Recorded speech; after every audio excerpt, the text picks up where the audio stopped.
সৈয়দনা ওমর ফারুক রাদিয়াল্লাহু তাআলা আনহু নাম শুনেছেন? কত নাম্বার খলিফা? সবাই বলেন। 1 নাম্বার খলিফার নাম কি? 2 নাম্বার খলিফার নাম? 3 নাম্বার? 4 নাম্বার? রিদওয়ানুল্লাহি তাআলা আলাইহিম আজমাইন। ওমর ফারুক সাধারণ কোন সাহাবী ছিলেন না। তিনি এমন সাহাবী ছিলেন, বিশ্বনবী সাল্লাল্লাহু আলাইহি ওয়াসাল্লাম বলেছেন, আমার পরে কোনো নবীও নাই, রাসূলও নাই, তবে আমার পরে যদি কেউ নবী হতো, আমার ওমর নবী হয়ে যেত। বিশ্বনবী বলছেন, লা নবিয়্যা বা'দি ওয়ালা রাসূলা, আমার পরে কোনো নবী নাই, রাসূল নাই।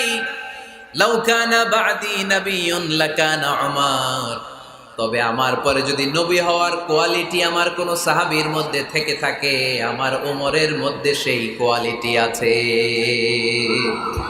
প্রভু তুমি বলেছো রাসূল দেবে না, বলনি দেবে না ওমর, বলনি দেবে না হামজা তারি, খালি দেবে জয় সমর। প্রভু তুমি বলেছো রাসূল দেবে না, বলনি দেবে না ওমর, বলনি দেবে না হামজা তারি, খালিদ বিজয় সমর। প্রভু তুমি বলেছ রাসূল দেবে না।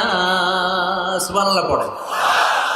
ওমর ফারুক রাদিয়াল্লাহু তাআলা আনহু দ্বিতীয় খলিফার নাম কি ছিল? সবাই বলেন, কি নাম?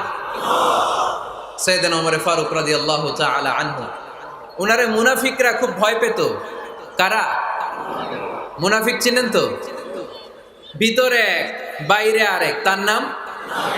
সবাই বলেন, ভিতরে এক বাইরে আরেক, তার নাম মুনাফিক। ইউযহিরু খিলাফা মা ইউবতিন, আরবিতে কি বলে? ইউযহিরু খিলাফা মা ইউবতিন, প্রকাশ করে একটা, ভিতরে আরেকটা। ভিতরে এক বাইরে আরেক, তার নাম? সবাই বলেন, ভিতরে এক বাইরে আরেক, তার নাম?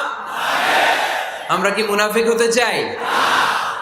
এরা যখন যে সুবিধাজনক অবস্থানে থাকে তখন তার সাথে থাকে। ডান দিকে যে বলে আপনি ভালো, আমি আপনার দলের লোক। বায়ে যে বলে আরে না এটা খারাপ, আপনি ভালো, আমি আপনার দলের লোক। এরকম আছে না নাই? যখন যে ক্ষমতায় তখন তারে তেল মারে। যেদিকে বৃষ্টি আর তুফান ওইদিকে ছাতা ধরে। আছে না নাই? বাংলাদেশে একটা গান চলছিল কিছুদিন, শুনতাম, মধু হই হই বিষ হাবাইলা। সূরাতুল মুনাফিকুনের তাফসীর বোঝানোর জন্য এটা আমার জন্য খুব সহজ ছিল। মধু হই হই বিষ হাবাইলা। বলে মধু, বলে কি? বাটির মধ্যে নিয়ে আসছে, বলে এটা মধু, বলে কি? আসলে এটা কি? জোরে বলেন। আমরা কি মুনাফিক হতে চাই? না। আমরা কি হতে চাই? মুনাফিকরা হচ্ছে এদিকেও যায় না, আবার ওদিকেও যায় না। মুযাবযাবিন, they all the time long in dilemma, they don't know where to go, they don't know where to proceed, কোন দিকে যাবে জানে না, ডানেও না বায়েও না, নেহি এদার নেহি ওদার, দারমিয়ান মে সাদার বাদার। এরকম আছে না? উপর দিয়ে ফিটফাট, ভিতর দিয়া সদরঘাট। সদরঘাট এখনো ফিটফাট হয় নাই। তো এই মুনাফিকের অবস্থা হচ্ছে উপরে ফিটফাট, ভিতরে সদরঘাট। আমরা কি মুনাফিক হতে চাই? কি হতে চাই? মুমিন হতে চাই। এই মুনাফিকের দলগুলো মদিনাতুল মুনাওয়ারাতে ওমরে ফারুককে খুব ভয় পেত। ওমরে ফারুককে দেখলে তারা থারথার করে কাঁপতো। শুধু মুনাফিকরাই নয়, খোদ ইবলিস শয়তানও সাইয়েদনা ওমরে ফারুককে দেখলে ভয় পেত। আমরা আমাদের ছেলে মেয়েদেরকে যদি খাবার না খায়, আমরা কি বলি? আম্মু খাবার খাও। কি আসবে? ভূত আসবে, বিড়াল আসবে, বাঘ আসবে। এগুলো গাজীপুরে বলে না বোধহয়। আপনাদের ছোট্ট মেয়েটা যদি রাত্রে খেতে না চায়, আপনারা লোকমা তুলে কি বলেন? এই তাড়াতাড়ি খাও, কি আসবে? ভূত। ভূত আসবে। তো মদিনার সমাজে মদিনার ছোট্ট কচি কাঁচা সোনার মণিরাও রাতে খেতে চাইতো না। মদিনাতুল মুনাওয়ারার মায়েরা রাত্রিবেলা খাবার নিয়ে বাচ্চাদেরকে বলতো, মা তাড়াতাড়ি খাও, হা হুয়া ইয়াতি উমর, ওই যে উমর আসতেছে, উমর। ইসলামের দ্বিতীয় খলিফা, আশাদ্দুহুম ফি আমরিল্লাহি উমর। আল্লাহর জমিনে আল্লাহর দ্বীন বাস্তবায়নের জন্য সবচেয়ে শক্তিশালী ছিল ওমর। চিল্লায় পড়েন সুবহানাল্লাহ। এই ওমরে ফারুক রাদিয়াল্লাহু তাআলা আনহু যে রাস্তা দিয়ে হাঁটতো, শয়তান ওই রাস্তা রেখে দিয়ে অন্য রাস্তা দিয়ে হাঁটতো। মা সালাকা শাইতানু ফাজ্জান সালিকান ইল্লা সালাকা ফাজ্জান গায়রা ফাজ্জিক। বিষ্ণু বলছেন, ওমর, শয়তান তোমারে দেখে এত ভয় পায়, তুমি যে রাস্তা দিয়ে হাঁটো, শয়তান তোমারে দেখলে ওই রাস্তা রেখে দিয়ে অন্য রাস্তা দিয়ে হাঁটে। চিল্লায় পড়েন সুবহানাল্লাহ। সাইয়েদনা ওমর ফারুক মসজিদে নববীর ইমাম। মসজিদে নববীর কি ইমাম? আপনারা শুনতেছেন? এই ছেলেরা বসে যাও, বসে যাও, বসে যাও, বসে যাও। সাইয়েদনা ওমর ফারুক মসজিদে নববীর ইমাম। এদিকে তাকান, আমার দিকে তাকান, আমার দিকে তাকান। উনি প্রত্যেক নামাজের ইমামতি করতে আসতেন মসজিদে নববীতে। জোহরের নামাজে ইমামতি করলেন। ইমামতি করে দেখলেন নামাজ শেষ, সবাই বের হয়ে চলে যায়। এটাই ইসলামের নিয়ম, ঠিক কিনা? ফাইদা কুদিয়াতিস সালাতু ফান্তাশিরু ফিল আরদ ওয়াবতাগু মিন ফাদলিল্লাহ। নামাজের সময় হ্যাঁ পালাইছি, নামাজের সময়, কাজের সময়, নামাজের সময়, কাজের সময়। ফাইদা কুদিয়াতিস সালাহ, যখন নামাজ শেষ হয়, ফান্তাশিরু ফিল আরদ, জমিনে ছড়িয়ে পড়ো। এটা ইসলামের আইন। তার মানে আল্লাহ বুঝাতে চাইলেন, নামাজের সময় মসজিদে চলে যাও। নামাজ যখন শেষ হয়ে যাবে, শিক্ষক চলে যাবে স্কুলে, কৃষক চলে যাবে ফসল খেতে, মেম্বার অফ দ্য পার্লামেন্ট চলে যাবে সংসদ ভবনে, ব্যবসায়ীরা চলে যাবে শপিং মলে, ঠিক কিনা? কাজে চলে যাও।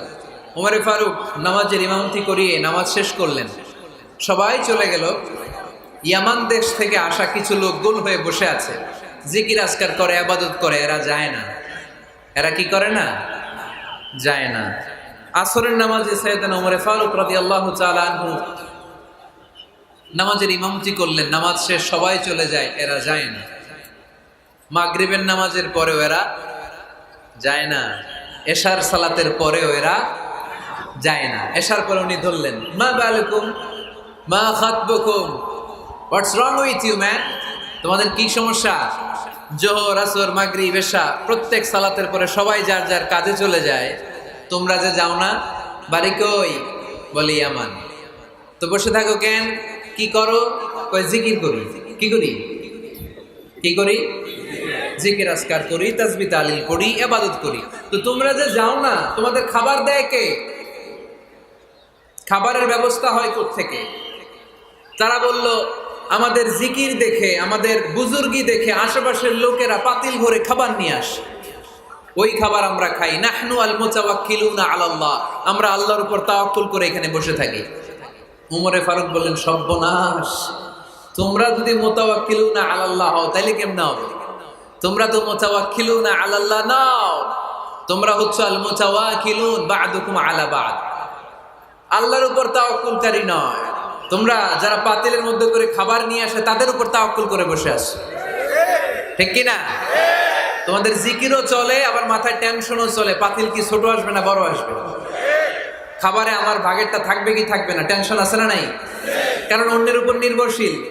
নিজেরা রান্না করে নাই, নিজে তো বাজার করে নাই, নিজের তো অ্যারেঞ্জমেন্ট বলতে কিছু নাই, আরেকজন যা দিয়ে যাবে ওইটা খাবে। ওমরে ফারুক বুঝালেন, আরে বোকা, এটারে তাওয়াক্কুল বলে না। তোমার সাধ্যে যতটুকু আছে তার সবটুকুন করার পরে তুমি তাওয়াক্কুল করবে একজনের উপর, তিনি কে?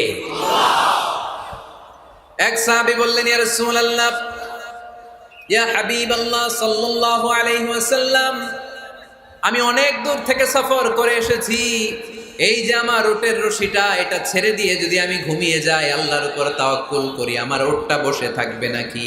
বিষ্ণু বললেন, না, এটারে তাওয়াক্কুল বলে না। ওটের রশি রেখে দিয়ে ঘুমাইলে তোমার ওট দৌড় দিবে। এ আকিলহা সুম্মা তাওয়াক্কাল আলাল্লাহ, ওটের রশিটা আগে দড়ি দিয়ে ভালো করে গাছের সাথে বাঁধো, তারপরে তাওয়াক্কুল করবা একজনের উপর, তিনি কে? আগে বাঁধতে হবে, তারপরে তাওয়াক্কুল। আগে কাজ করতে হবে, তারপরে তাওয়াক্কুল।